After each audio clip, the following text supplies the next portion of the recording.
인사하는 게 좀 어색해서 어색하게 시작을 했는데 겨울방학 공개특강관이 어떻게 구성이 되고 어떻게 운영을 할지에 대한 내용을 좀 얘기해 보도록 할게요. 자, 우선은 강의 계획부터 시작해서 좀 얘기를 해봅시다. 일단 OT에 진행되는 내용이 다음 페이지 볼게요. 자, 다음 페이지에 나오는 내용은 강의 계획, 영역 소개, 그 다음에 유형이 어떤 것들이 있는지, 그 다음에 기출문제 하나 정도 살펴볼 건데, 이 기출문제라는 것은 이런 기출문제가 나왔으니 알아두세요, 이런 개념보다도 이런 기출문제를 만났을 때 어떻게 문제를 풀 거냐, 요 얘기를 좀 할 겁니다. 방향성을 제시한다라고 보시면 될 것 같고요. 그 다음에 마무리 같은 경우는 앞으로 뭐 어떻게 갈 거다, 뭐 다른 기타적인 얘기도 있고, 그 다음에 질의응답도 받도록 하겠습니다. 자, 우선 다음 페이지 보시게 되면은 강의 계획이 있어요. 자, 이거는 뭐 저희가 이제 시작 단계이긴 하지만 자부하는 내용이다라고 보시면 될 것 같아요. 왜냐면은 이렇게까지 몰입해서 진행할 수 있는 강의는 없습니다. 저희밖에 없고, 저희처럼 도전하는 학원에서만 가능한 시간표고요. 다른 데서는 아마 진행하기 좀 힘든 부분이다 보니까 아마 그 부분 때문에 좀 알아보시고 참여해 주시는 학생들이 있었던 것 같아요. 자, 큰 틀로 보시게 되면은 1주차부터 6주차까지 각 요일별로 어떻게 들어가는지, 어떤 과목이 들어가는지가 나와 있고, 그 밑으로는 각 요일마다 어떻게 진행되는지에 대한 내용이 들어가 있습니다. 여기서 참고하셔야 되는 부분은 뭐냐면은, 일단은 10시부터 1시까지가 기본 강의입니다. 기본 강의고, 이게 사실은 강의만 해갖고 진행하는 거면은 어쩌면은 도움이 좀 안 될 수도 있어요. 근데 이제 이 내용이 끝나고, 그날 배웠던 내용에 대해서 이해가 될 때까지 반복한다라고 보시면 돼요. 그렇죠? 이게 계속 진행을 하면서 말씀드리겠지만, 이게 이론형 학습, 지식형 학습이 돼야 됩니다. 이유는 시중에 나와 있는 문제집뿐만 아니라 저도 이제 여기저기서 강의를 많이 해봤지만 문제풀이와 강의밖에 안 돼요. 기본적으로. 그러다 보니까 익숙해지게 됩니다. 좀 적어볼게요. 자, 제일 주의해야 되는 게 익숙해짐이에요. 익숙해짐. 이 익숙해짐이라는 게 사실 굉장히 무서운 거예요. 왜냐면은 내가 안다라고 생각을 하게 돼요. 특히나 시중에 나와 있는 문제집 중에 사실상 쓸만한 책이 많지가 않아요. 많지가 않기 때문에 몇 권 사서 풀어보면은, 이 유형 내가 봤던 거다. 이건 이렇게 된다더라. 이렇게 알고 있는데, 실제로, 문제를 모의고사를 풀려본다든지 하게 되면은, 사실상 50점 맞기도 힘들어요. 그렇게 되면. 그러다 보니까, 배경 지식이 좀 필요해요. 그러니까 우리가 대체로 알고 있는 내용 중에 가장 흔한 얘기가 뭐냐면, 독해를 잘하려면 어떻게 하면 되냐? 그럼 어떻게 얘기해? 승환 얘기해. 책을 많이 읽어라. 가장 형편없는 대답이죠, 이건. 그러니까 그 말은 일반적으로 한 얘기고, 이게 실제로는 도움이 안 되는 얘기라는 거지. 책만 읽어라. 이거 누가 못해, 이 얘기를. 근데 그런 걸 극복해보자는 겁니다. 그 다음에 이제 또 얘기하는 것 중에 하나가 수리 능력이다. 라고 하면은 가장 많이 얘기하는 게 뭐냐면은, 선생님, 저는 애초에 수학을 잘 못해요. 이런 얘기를 많이 한다고. 그죠? 그런 걸 극복하자는 취지예요. 됐죠? 그렇기 때문에 이 긴 기간은 아닙니다. 총 30회 6주지만 굉장히 좀 몰입을 좀 하셔야 됩니다. 됐죠?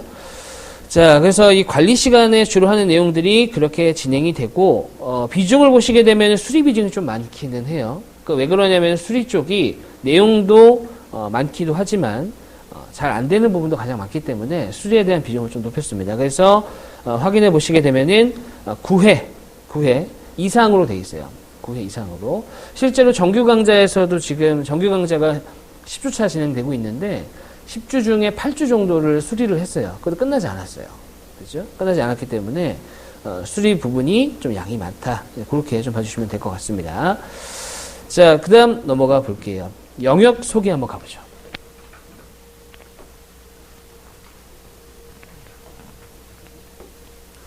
자, 영역 소개라는 것은 핵심 영역, 선택 영역, 인성 영역 이렇게 세 파트로 구성을 했어요. 자, 핵심 영역이라는 것은 시험에 반드시 나온다라고 보시면 돼요. 물론 100%까지는 아닙니다. 왜냐면은 사실상 100%였는데 이게 어느 순간에 어떤 기업에서 의사소통을 안 보는 케이스가 있더라고요. 많지는 않아요. 100개 기업 중에 1개 정도예요. 많지는 않습니다. 그 다음에 어떤 기업 같은 경우는 수리 능력을 안 보는 경우도 있어요.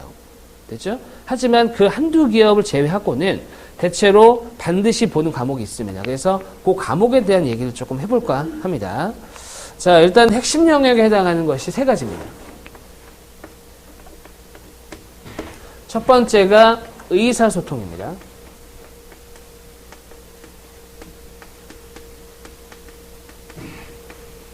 의사소통 능력. 우리가 흔히 알고 있는 독해라고 보시면 돼요. 물론 독해만 있는 것은 아니에요. 독해만 있는 것은 아니지만 독해가 가장 메인이다 이렇게 생각하시면 되고, 그 다음에 두 번째에 해당하는 것이 수리 능력.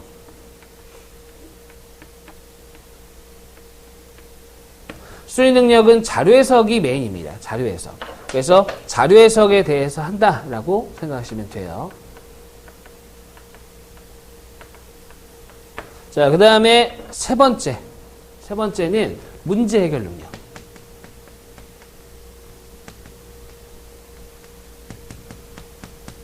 이 문제 해결 능력 같은 경우는 제가 앞에서도 방금 말씀드리기도 했는데 100개 중에 1개 정도는 의사소통을 안 볼 때가 있어요. 그러니까 100개 중에 1개 정도는 수리 능력을 안 볼 때가 있습니다. 근데 문제 해결 능력을 안 보는 경우는 없어요. 그러니까 가장 중요하긴 해요. 내용 자체가 가장 많거나 한 건 아닌데 문제 해결 능력은 반드시 출제가 됩니다. 무조건. 문제 해결 능력 안에 들어가 있는 내용 중에 우리가 봐줘야 되는 내용이 뭐가 있냐면은 첫 번째는 논리 게임이 있어요. 뭐 명제도 포함이 되고, 그 다음에 상황 제시형이라고 있습니다.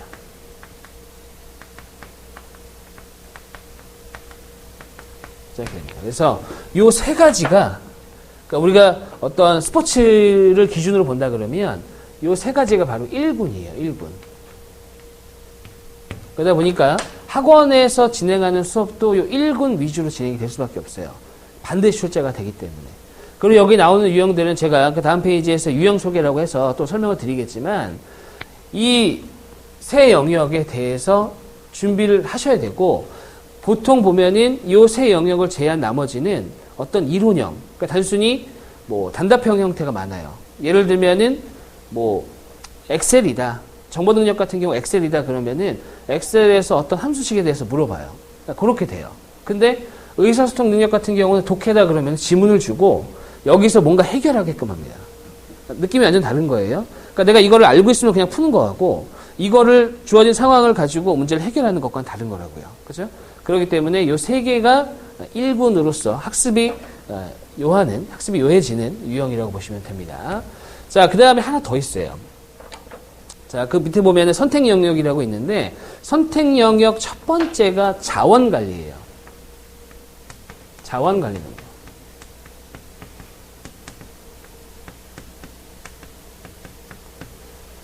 이 자원관리 능력은 어떻게 보시면 되냐면 계산이라고 보시면 돼요. 가볍게 보시면 계산이다. 계산이다. 근데 이 자원관리 능력 같은 경우는 자원관리 능력에서 주로 나오는 내용들이 얼마만큼 자원을 효과적으로 효율적으로 관리하느냐, 이걸 물어봐야 되는데 사실은 그걸 물어보기가 힘들어. 왜냐하면은 배경 지식이 없는 상태에서 어떻게 해야 효과적으로 이걸 운영할 수 있는지에 대해서 알 수가 없다는 거죠. 그러다 보니까 실제로 문제에서 주로 물어보는 건 뭐냐면은 그냥 가장 싸게, 가장 빨리, 그거만 물어봐요. 그러면 변수가 하나밖에 없거든. 하나밖에 없잖아. 싸게만 하면 되고 빨리만 하면 됩니다. 그래서 보통은 단순히 계산하는 형태가 좀 많아요. 근데 이 자원관리 특징 자체가 보시면은 어떤 물건이 있는데 이걸 싸게 만들어야 된다. 그러니까 미션이 주어지는 거예요. 상황 자체가 이 물건을 싸게 만들어야 돼. 그래서 싸게 만들었다. 이거는 어떻게 보면 문제 해결의 과정이기도 하거든. 맞죠? 문제 해결의 과정이기도 하다 보니까 요거 같은 경우는 문제 해결로 보기도 합니다. 이쪽으로. 그러다 보니까 얘를 선택 영역이긴 해요. 한정 같은 경우도 자원관리 능력을 안 보는 경우가 있어요. 그러니까 포함이 안 돼 있어요, 영역이. 하지만 공부는 해야 됩니다. 왜? 유형이 비슷하다. 그래서 요거를 선택 영역이긴 하지만 1.5군으로 구성을 좀 해볼게요. 그렇죠? 자, 자원관리 능력 뒤에서 또 얘기할 겁니다. 자, 그 다음에 5번째. 6번째. 7번째. 자, 요거는 이제 기업마다 선택하는 영역 중에 하나인데, 첫 번째가 정보 능력이 있어요. 정보 능력. 그 다음에 기술 능력. 그 다음에 조직 이해 능력.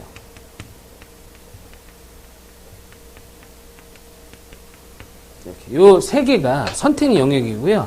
2군입니다. 근데 이제 앞에서 살짝 말씀드렸지만 1군에 나오는 내용들은 주어진 걸 보고서 뭔가 계산한다든지 읽고서 뭐 옳고 그름을 따지라고 한다든지 이런 내용이 들어가는데 여기 들어가는 내용들은 모두 다 내가 알고 있느냐 모르고 있느냐만 파악하는 거예요. 그렇죠? 아까 얘기했던 것처럼 엑셀이라든지 아니면은 뭐 단축키라든지 제대로 알고 있는지 이런 것들을 물어봐요. 그래서 정보 능력, 기술 능력, 조직의 능력 같은 경우는 강좌 안에 들어가 있어요. 시간 계획 보시게 되면은 금요일 강의에 보시게 되면 정보 능력, 그 다음에 3일이죠. 1주차 3일. 그러니까 1월 3일이에요. 그 다음에, 뭐 1월 10일. 그 다음에 이렇게 두 번이 들어가 있죠. 이런 것들에 대해서. 그래서 여기서는 정보 능력에 대해서 주로 나오는 기출 문제들. 엑셀이라든지, 그 다음에 단축키라든지, 아니면 뭐 예전에 한전에서 이런 것도 나온 적 있어요. 휴지통 문제. 휴지통 문제 같은 경우 이런 거였어요. 뭐였냐면은 휴지통이 꽉 찼다. 근데 삭제를 했어. 다시 휴지통이 꽉 찼어요. 휴지가 꽉 찼어.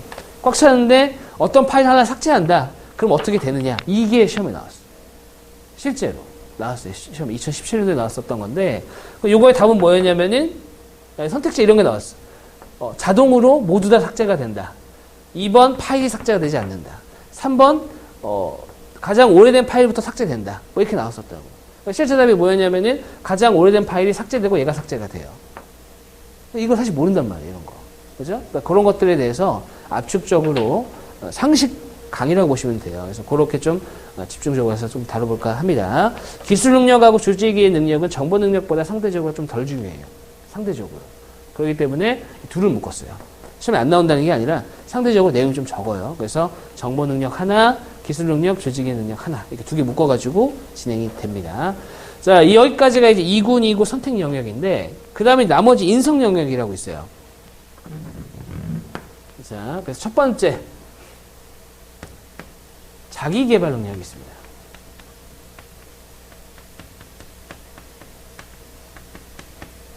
그 다음에 9번째. 대인관계 능력.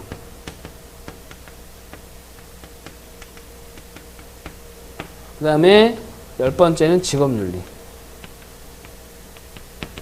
이게 있는데, 사실은, 우리 어떤 직장인으로서 가장 필요되는, 가장 요구되는, 능력이기는 해요.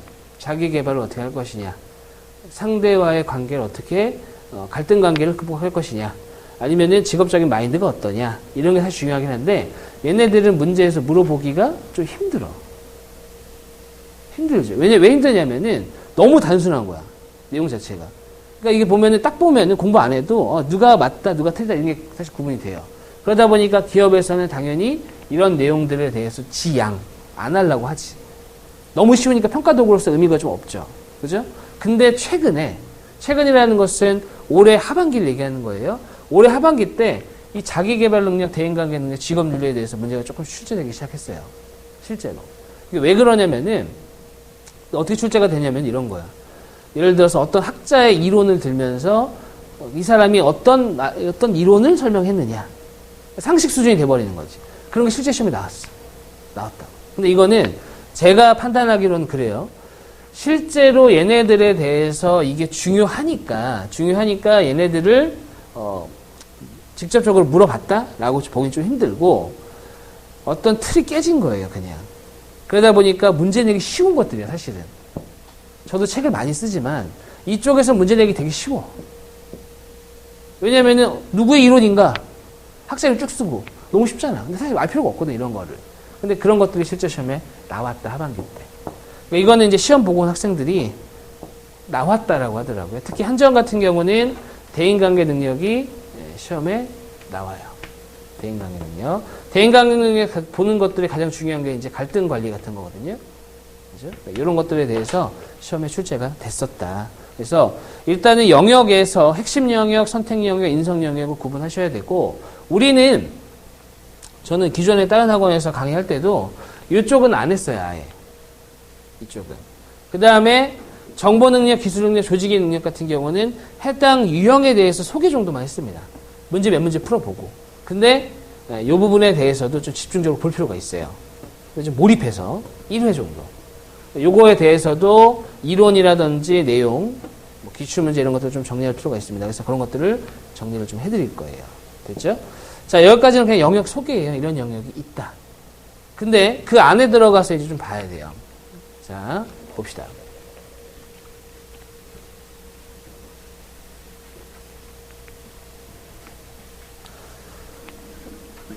직기초 유형 소개라고 해서 다음 페이지입니다. 여기서 우리가 봐줘야 되는 것은 인성 영역에 나와 있는 내용 하나하나를 볼 필요는 없어요.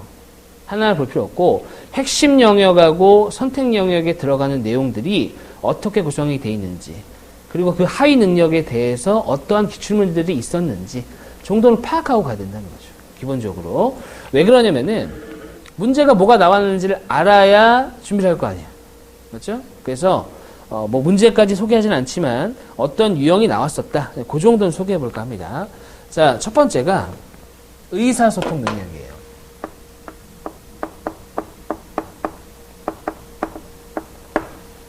승아 한번 얘기해 볼까? 의사소통에서 나왔던 하위 능력 뭐 기억나는 거 있어? 딱히 없지. 있어야 돼. 왜 있어야 되냐면은 기존에는 그 2017년 또는 그 전까지만 하더라도 이 하위 능력이 하나도 중요하지 않았어요. 왜냐면은 그거에 맞게 안 내. 그냥 대기업 인적성하고 비슷하게 돼요.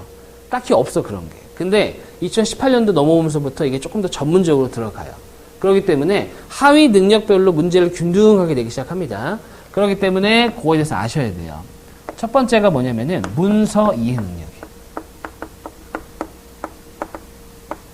문서 이해 능력이 있어요. 자, 여기서 말하는 문서라는 것은 공문서, 기한서, 좀 적어볼까요? 공문서, 기한서. 공문서, 기한서. 뭐 설명서, 보고서. 이런 것들이에요. 그러니까 이런 것들에 대해서 잘 이해할 수 있느냐라고 물어보는 거예요. 물어보는 건데, 이제, 아시겠지만, 이 보고서라든지 공문서라든지 기한서는 상당히 압축되어 있어요, 내용이.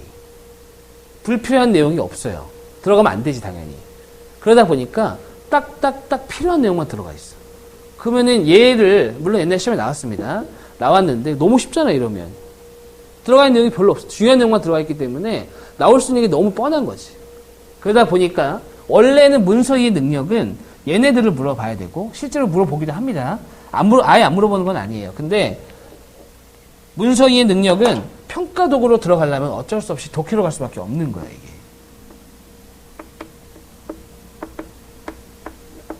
실제로는 문서의 능력이지만 독해로 갈 수밖에 없다고요. 됐죠?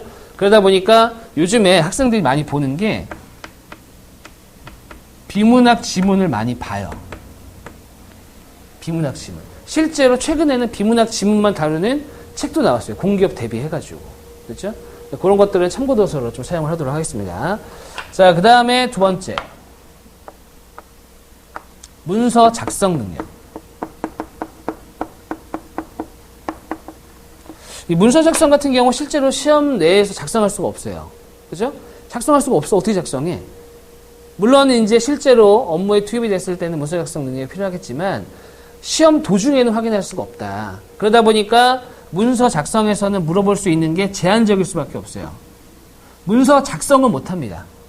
문서 작성은 못하지만 뭘 할 수는 있냐면 주어진 내용을 수정할 수는 있어요. 그죠? 옳지 않은 것은, 기한서에 들어가는 내용으로 적절하지 않은 것은, 이런 것들을 많이 물어보고, 그 다음에 개요가 있어요. 개요. 개요는 뭐냐면은 어떤 글을 쫙 줘요. 이 글을 쭉 정리를 해. 그래서 이 글이 어떠한 전개 방식으로 가느냐 이거죠. 이런 식으로 갔느냐. 그죠? 이렇게 개요를 물어보는 경우가 있습니다. 그래서 문서 작성 같은 경우는 작성하는 거는 보지 않지만 수정하는 거. 빈칸에 들어갈 말로 옳은 것은 이런 것들도 물어보고 그 다음에 이 글 자체가 어떻게 되어 있고 이 배치가 어떠냐. 그래서 이게 실제로 A, B, C, D가 아니라 이렇게 갈 수도 있는 거예요. 됐죠? 그러니까 이런 것들에 대해서 올바르게 들어가 있는지를 파악하는 형태가 나옵니다. 됐죠? 이 두 개가 핵심이에요. 의사소통에서는. 핵심입니다. 그 다음에 잘 보세요. 이게 사실 코에 걸면 코걸이고 귀에 걸면 귀걸이인데 문서의 능력하고 문서 작성 능력에서는 어떻게 보면 어휘 문제나 문법 문제가 없어요. 문서 이해하는 거에 어휘나 문법이 뭐가 중요하겠어. 문서 작성할 때 어휘나 문법이 뭐가 중요하겠어요. 그죠? 근데 물어봐요. 여기서 물어본다고 생각하시면 돼요. 이 둘에서. 주로 빈칸 뚫어놓고서는 들어갈 사자성어로 또는 들어갈 속담으로 올바른 것을 이런 것들도 물어봅니다. 그 다음에 최근에 나온 것 중, 최근이라는 얘기는 올해 얘기예요. 올해 나온 것 중에는 뭐가 있었냐면은 맞춤법이 틀린 것의 개수를 세시오. 이것도 있었어요. 실제 시험 문제. 그거는 제가 답을 어떻게 드릴 수가 없어요. 방법이 없어. 그거 세야 돼. 세는 거야. 아니, 맞춤법 틀린 거를 빨리 어떻게 세? 기술이 없어요. 그건 세야 됩니다. 그냥. 그렇죠? 자, 그래서 어휘, 그 다음에 문법적인 것도 그러다 보니까 안 할 수는 없어요. 그래서 강의 내에 들어갑니다. 그러니까 이거는 문서 이해적인 측면, 그죠? 용어적인 측면이라든지, 그 다음에 작성하는 과정에서 올바른 단어를 안 쓴 거지. 가장 많이 나오는 것들이 이런 거죠. 결제냐, 결어이냐, 카드 결제냐, 아니면은 서류에 대해서 결제를 하느냐. 이 두 개를 비교하는 경우가 많은데, 이제 이건 안 나와, 사실은. 어느 책이고 다 들어가 있는데, 이건 안 나와. 너무 많이 나왔어, 지금까지. 그죠? 이런 것들. 그래서, 어휘랑 문법. 단순히 독해만 하면은, 사실 준비할 수 없어요. 그래서, 주요 어휘라든지 문법 이런 것들도 다룰 겁니다. 됐죠? 자, 그리고 나서 이제 3, 4, 5번에 해당하는 것이, 자, 3번에 해당하는 게 이제, 순서가 좀 다를 수 있지만, 청취 능력이 있어요. 청취 능력. 그 다음에 4번에 해당하는 게 뭐냐면 의사 표현이 있습니다. 얼마만큼 잘 말하느냐. 그 다음에 5번째에 해당하는 것이 기초 외국어가 있어요. 외국어.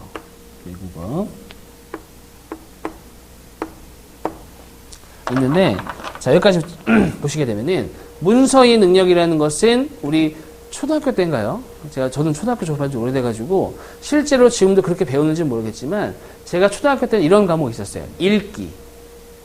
그죠? 그 다음에 문서 작성은 쓰기. 그 다음에 청취는 뭐예요? 듣기. 의사 표현이 말하기. 그러니까, 읽기, 쓰기, 말하기, 듣기. 그거 따른 거예요. 기본적으로. 됐죠? 그 다음에 기초 외국어 같은 경우는, 우리 서울 교통공사에서도 기초 외국어 능력이라고 해서 간단한 영어 문제가 출제되기도 합니다. 딴 데는 안 써요, 잘, 여기가. 딴 데는 잘 안 나오는데, 서울교통공사에서 나온 적이 있습니다. 의사 표현이 아니라 기초 외국어. 됐죠? 그렇게 나온 적이 있어요. 그래서, 기초 외국어는 아주 심오한 걸 물어본다든지 그러진 않아. 분명히. 간단한 걸 물어봐, 간단한 거. 그래서, 별도로 이거 때문에 영어 공부를 하고 그 정도까지는 아니에요. 이거 때문에는 아니야. 토익을 공부해서 어떤 승진이라든지 이런 걸 신경 쓴다라고 했을 때는 공부해야 되는 거지만 기초 외국어 때문에 영어 공부를 하라고는 안 합니다. 안 나올 가능성이 90%가 넘어요. 근데 서울교통공사에서 나온 적이 있다. 그것 때문에 평소에 학교 공부 열심히 하면 충분히 가능해요. 이거는. 됐죠? 자, 의사소통에서 다뤄봤어요. 자, 그 다음 수리 한번 가볼게요. 수리 능력. 자, 수리 능력은 의사소통은 5개로 구분이 되어 있었고요. 수리 능력 같은 경우는 4가지로 구분이 되어 있습니다. 요거 하나 더 얘기하고 갈까요? 적은 김에. 자, 얘네들 시험에 안 나오다가 나오기 시작했어요. 상황 제시형으로. 상황 제시. 그래서 쭉 상황을 주고 마지막에 빈칸 뚫어놓고 이 글을 잘 읽었는지, 사실 잘 읽었는지인데 잘 들었는지라고 파악하는 문제가 나와. 왜냐면 문제에서는 들을 수가 없잖아. 이건 읽어야 되니까. 그래서 그런 표현이 나오기도 하고, 그 다음에 의사표현 같은 경우는 이 상황에 맞게 해줄 말로 옳은 것은 이런 상황 제시형이 나온다. 그렇죠? 비중이 높지는 않습니다. 자, 다시 수리로 돌아와서 수리는 4가지로 구분이 되는데 수리는 다 중요해요. 첫 번째가 뭐냐? 기초 연산입니다. 기초연산. 기초연산. 그 다음에 두 번째, 기초통계. 그 다음에 세 번째, 도표 분석. 그 다음에 네 번째,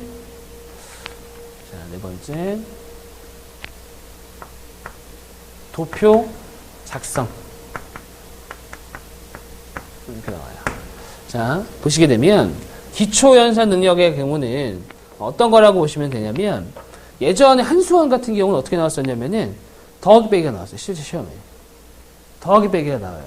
물론 시간 자체가 60문제 40분 이렇게 줘요.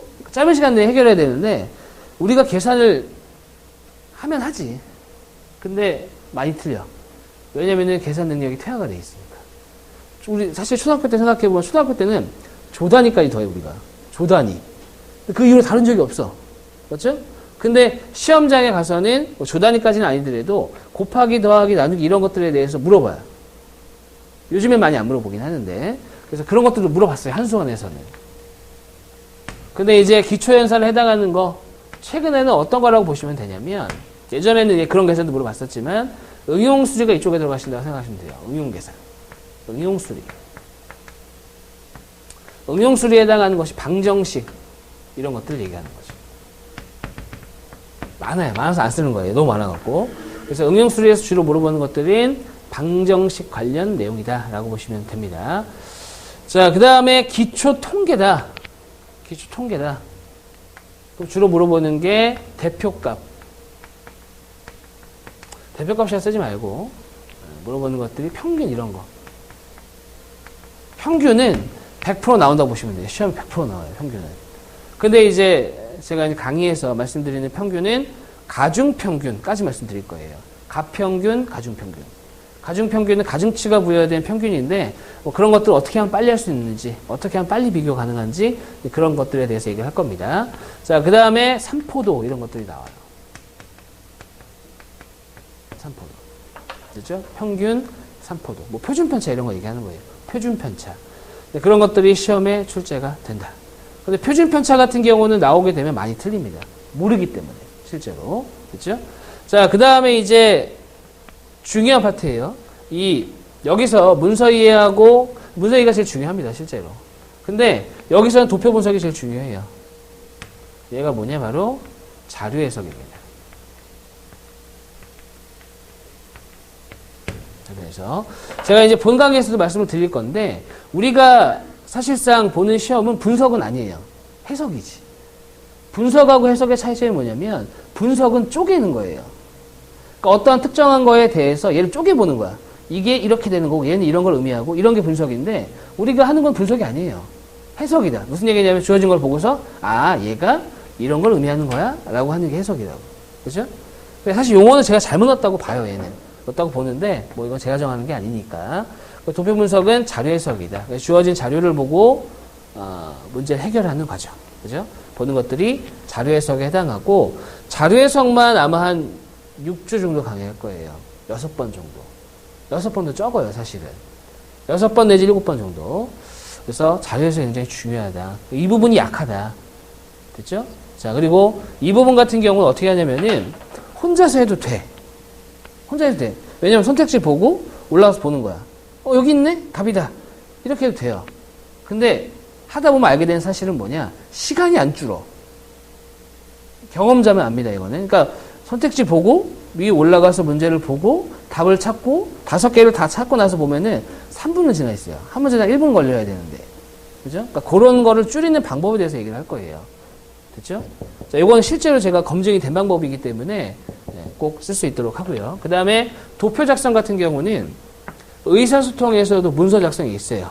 실제로 작성하지는 않는다라고 했어요. 그죠? 그러면은 도표 작성에서 물어보는 형태가 얘도 수정이 있습니다. 수정의 대표적인 거 빈칸. 빈칸 안에 있는 값을 찾아라. 이런 것들이죠. 그죠? 자, 그 다음에 또 나올 수 있는 게 자료 변환 같은 게 있는데 이 자료 변환은 사실은 고졸에서는 고졸 채용에서는 많이 안 나와요. 대졸에서는 흔하게 나옵니다. 자료 변환이라는 게 뭐냐면은 이런 거예요. 표를 줘. 애초에. 근데 얘를 어떻게 하는 거예요? 그래프로 바꿔요. 손이 굉장히 많이 가는 거예요. 그렇죠? 근데 대졸자에서는 꽤 나옵니다. 대졸자에서는. 근데 고졸 채용에서는 많이는 안 나온다. 많이는.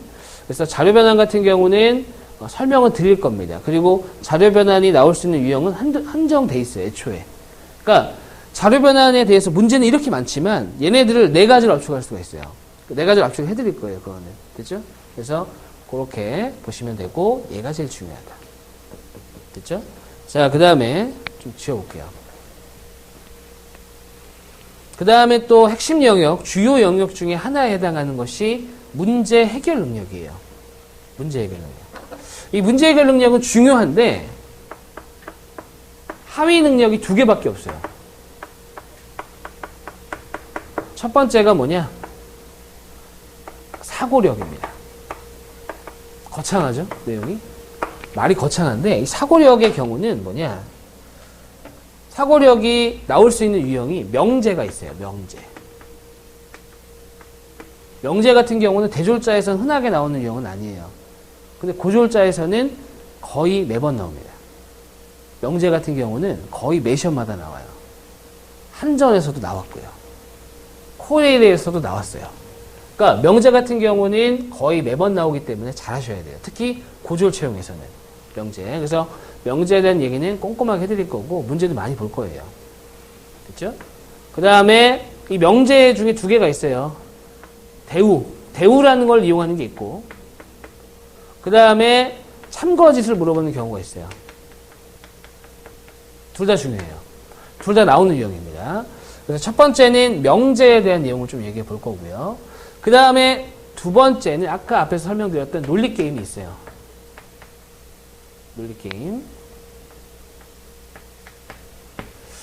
저희 학원에 논리학 전공하신 분이 있어요. 논리학 석사, 박사까지 받고 계신 분이 있는데 그분한테 몇 번 강의를 의뢰했는데 너무 어렵게 강의해요. 사실은. 왜냐면은 이분이 교수님을 목표로 하시는 분이다 보니까 그랬는지 몰라도 짧은 시간 내에 이해할 수 있는 파트가 아니다. 그래서 논리게임은 실전 위주로 강의할 수밖에 없을 것 같아요. 그러니까 논리를 제가 그분한테 뭐 하나 이렇게 여쭤보면은 30분을 얘기해줘요. 1시간도 얘기해주고. 그러니까 결론만 얘기해주면 되는데 그렇게 길게 얘기하시는 분이에요. 물론 이제 길게 보면은 좋긴 한데 한정된 시간 안에 만약에 여러분들이 시험을 준비하기 위해서 공부한다. 그 정도 양이 되려고 그러면 아마 그분이 가지고 있는 이론을 보면은 1년은 해야 돼요. 대학교 수준으로 해버리니까. 그래서 이 논리게임 같은 경우는 실전 위주로 갈 겁니다. 실전 위주로. 그래서 실제 문제를 보면서 어떻게 적용이 되는지, 어떻게 가야 되는지, 방향성에 대한 얘기를 좀 할 거고, 그 다음에 추론이라고 있어요. 추론은 주어진 상황을 보고 이렇게 하는 게 맞는지, 틀리는지 예측을 하는 형태의 문제가 있습니다. 추론입니다. 그래서 추론에 대한 얘기도 할 겁니다. 얘네가 다 잘 나와요. 특히 이 두 개가 잘 나온다. 문제 해결 능력이 제일 중요하다고 했고요. 근데 뭐 가장 어려워하는 건 사실 얘보다도 자료 해석이긴 한데 그래도 요거에 대한 얘기를 좀 많이 할 겁니다. 그렇죠? 사고력. 자, 그 다음에 두 번째. 문제 처리 능력이 있어요. 이 문제 처리 능력은 사실 얘가 제일 중요해요. 문제 해결 중에서는 얘가 제일 중요합니다. 왜 제일 중요하냐면은 상황을 이렇게 줘요. 길게 줘. 지문의 형태로. 근데 이제 의사소통에서는 독해를 물어본다고 그랬지. 수리 능력에서는 계산하라고 해요.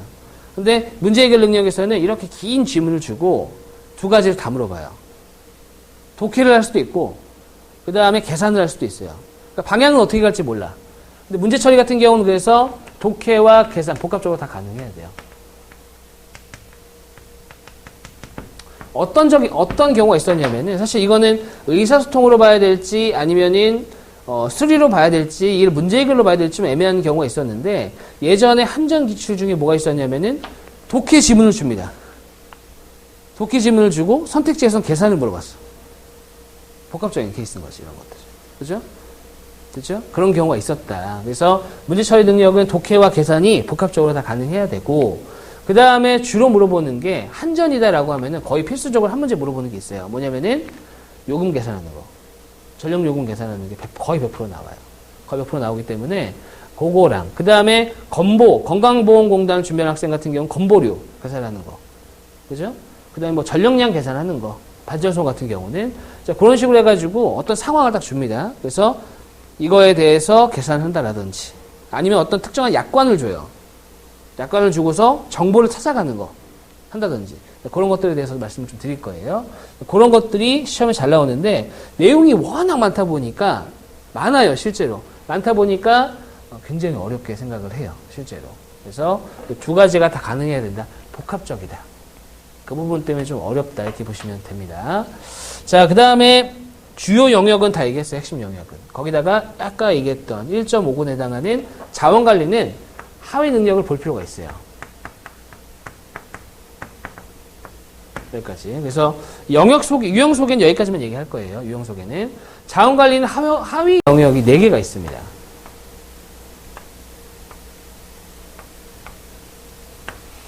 첫 번째에 해당하는 것이 예산 자원관리. 두 번째가 시간 자원관리. 세 번째가 물적 자원관리. 네 번째가 인적 자원관리입니다. 인적 자원. 자, 그래서 예산, 시간, 물적 자원, 인적 자원 이렇게 구성이 돼 있고, 예산에 해당하는 거는 그냥 쉽게 생각하시면 비용이에요. 비용.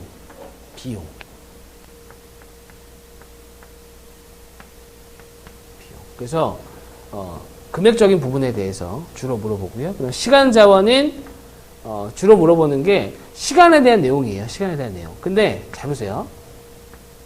앞에서도 살짝 얘기했어요. 계속 이렇게 앞에서 살짝 얘기했었는데, 예산이라든지 시간 같은 경우는 물어보는 게 원래는 적절하게 사용하는 게 사실 핵심이에요. 근데 실제 시험에 나올 수 있는 건 뭐라고 했어요?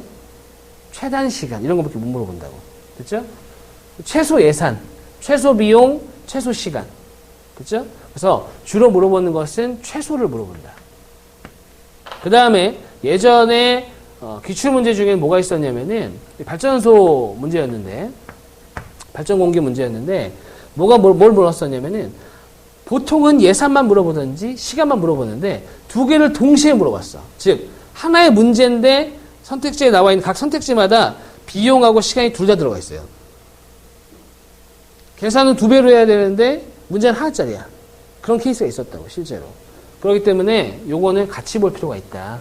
그리고 이제 보통 엮는 경우에 가장 많이 엮는 게 뭐냐면은, 경로 문제가 있어요. 경로 중에 최단거리와 연관이 됩니다. 최단거리와 관련해서 최소 비용, 최소 시간을 물어보는 케이스가 많다. 됐죠? 자, 그 다음에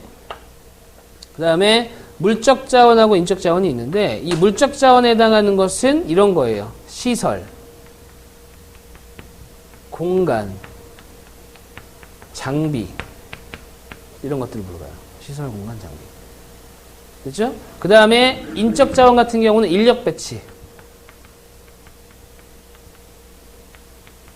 휴가, 출장, 이런 것들이 주로 물어보는 내용들인데, 잘 보세요. 시설이 있다.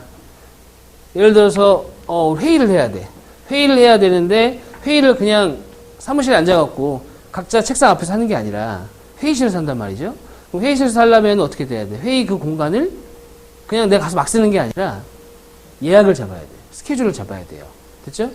그러니까 내가 쓰고 싶다고, 뭐 어떤 장비 같은 경우도 내가 쓰고 싶다고 해서 막 쓰는 게 아니라 미리 잡아야 된다는 거지. 그 다음에 휴가 같은 것도 내일 가야겠다. 그렇게 가는 게 아니라는 거죠.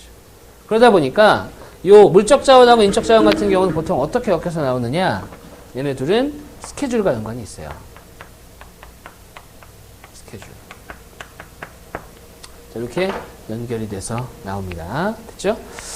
자, 근데 나머지 하위 능력 같은 경우는 이론형, 그러니까 내용적인 측면에서 바로바로 확인되는 부분이다 보니까 유형을 사실 별도로 볼 필요는 없어요. 근데 자원관리까지는 이런 유형들이 나오기 때문에 알아둘 필요는 좀 있습니다. 자, 그 다음 넘어가 볼게요. 굉장히 달리고 있는데, 자, 할 내용이 많아서 달리고 있습니다. 기출문제가 있습니다. 제가 한 문제 드렸어요. 한 문제 드렸는데, 자, 요 문제를 한번 제가 1분 정도 드려볼 테니까 한번 단답형이에요. OX 문제라고 생각하시면 됩니다. 온지 X인지 1분 정도 드릴 테니까 한번 확인해 보세요.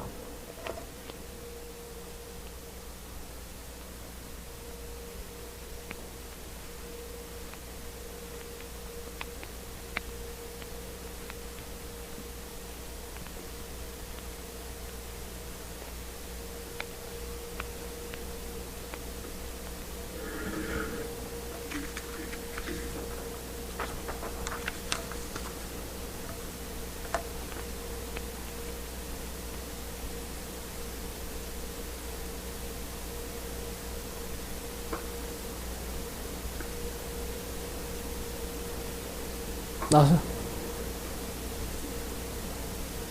X 소환이는 하고 있어? 1분 된 것 같은데? 1분이 이렇게 빠르다. 답은 무슨 뭐 나왔어? X 5다. 5예요. 5. 자, 충격받지 말고 틀릴 수 있어. 틀리라고 준 거예요. 애초에. 아, 내가 틀리는구나. 그거 알라고 준 겁니다. 자, 이게 기본 베이스가, 그러니까 강의가 이렇게 진행된다는 걸 보여드리기 위해서 제가 거기다 넣어놨는데, 자, 보세요. 우리가 이게 약간 내용을 특정화할 필요가 있어요. 그러니까 단순히 그냥 막 들이받는 게 아니라, 문제에 막 익숙해지는 게 아니에요. 기본적으로 알고 있어야 되는 게 있다. 뭐냐면, 잘 보세요. 두 수가 있어. A 곱하기 B다. 그죠? 여기가 C 곱하기 D가 있다. 되죠? 근데 첫 번째 A보다 C가 크다. B보다 D가 크다. 그러면은 어디가 더 큰 거예요? 아, 물론 참고가 다 양수예요. 오른쪽이 크겠죠. 당연한 얘기야. 그죠? 만약 반대되는 경우면 A가 크고 B가 크다. 그럼 어디가 커요? A 곱하기 B가 크겠죠. 그죠? 그건 문제가 안 돼. 근데 뭐가 문제가 되냐? 이런 거 이제 뭐라고 하면 증증이라고 그래요. 그러니까 둘 다 증가한다 이거지. 그럼 결과적으로 증가다. 맞죠? 근데 만약에 A보다는 C가 크지만 B가 D보다 커요. 이런 경우는 어떻게 되는 거야? 하나는 증가하고 하나는 감소한다 이거지. 맞죠? 그런 경우에는 어떻게 되냐 이거야. 그런 경우에는 확인해 봐야 돼. 확인한다라는 게 계산하라는 얘기가 아니라 상황을 보라는 얘기죠. 볼게요. 지금 문제에서 요구하는 것은 화해의 생산액이 매년 증가하는가 그랬어요. 맞죠? 화해의 생산이 매년 증가하는가. 그러면은 농임업 생산액에서 화해가 차지하는 비중으로 보는 거죠. 그렇죠? 자, 그러면 보세요. 2008년에서 2009년 갈 때 농임업 생산액은 증가했어요. 근데 화해 생산액은 어떻게 됐어요? 비중이 감소했지. 그러니까 이게 증감이야. 그럼 얘는 봐야 돼. 증가했는지 감소했는지. 2009년에서 2010년 갈 때는 농임업 생산액도 증가하고 화해의 비중도 증가했어. 그럼 이거는 증증이야. 증가한 거잖아요. 얘는 볼 필요가 없죠? 그 다음에 2010년에서 2011년 갈 때는 농임업 생산액은 감소했고 화해의 비중은 증가했어. 그러니까 감증이야. 그거 확인해 봐야 돼. 그 다음에 12로 갈 때랑 13 갈 때는 둘 다 증증입니다. 그러니까 여기서는 화해 생산액이 매년 증가하는가 그러면 확인할 게 두 가지만 있는 거예요. 두 가지만 확인해 보면 됩니다. 근데 뭐 여기서 이 문제를 끝까지 풀어내고 이게 중요한 건 아니니까 2008에서 2009년 넘어갈 때 얘가 증가했는지 감소했는지만 파악해 볼게요. 자, 보시면은 그러니까 느낌만 보는 거, 아, 수업이 이렇게 진행되는구나. 느낌 보라고 넣은 겁니다. 자, 여기가 0.280. 그 다음에 이쪽이 42995. 곱하기 0.277이에요. 그죠? 보세요. 얘하고 얘를 비교하는 거야. 나중에 얘기하겠지만 이런 걸 유사 비교라고 해요. 비슷한 값끼리 계산하는 거. 자, 얘랑 얘랑 보고요. 얘랑 얘랑 비교할 거예요. 상대 비교라는 걸 쓸 텐데, 잘 보세요. 이렇게 곱하는 거랑 이렇게 곱하는 걸 볼 거야. 근데 본다라는 게 정확히 얼마다라는 걸 보겠다는 게 아니라 대충 얼마인지 보겠다는 거죠. 그렇죠? 잘 보세요. 이거는 현찬이가 한번 얘기해봐봐. 자, 39,663. 42,995. 얼마 증가했어? 얼마? 대략. 대략이야, 대략. 디테일하지 않아도 돼. 얼마 증가했어요? 3,300 정도. 맞죠? 3,300 정도 증가했어. 3,300이면 얘 한 대략 몇 프로일까? 얘 10%가 3,900이에요. 한 8% 돼, 8%.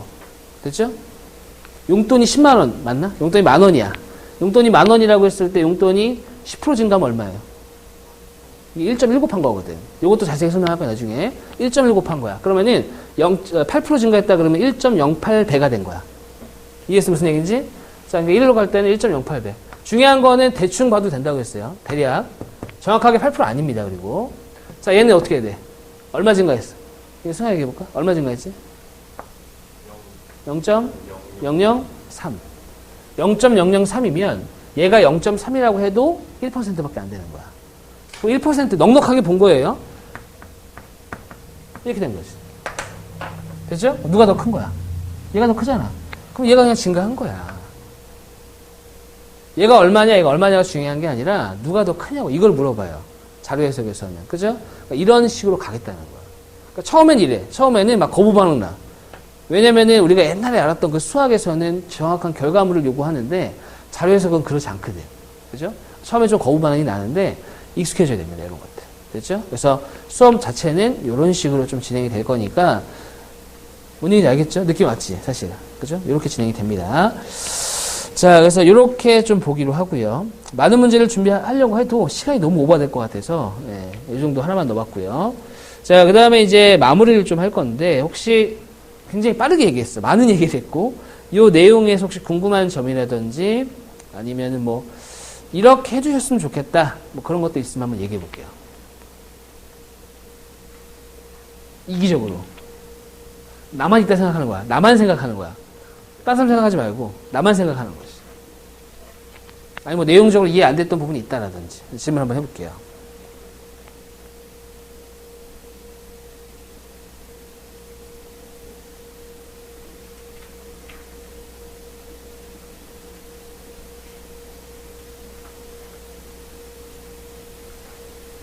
없다고? 성혜도? 네. 오케이. 아니, 뭐, 이거는, 질문을 언제든지 하세요. 그 카톡방은 개설을 해놓을 테니까, 거기서 또 별도로 질문합시다. 자, 여기까지 하겠습니다. 수고하셨습니다. 감사합니다.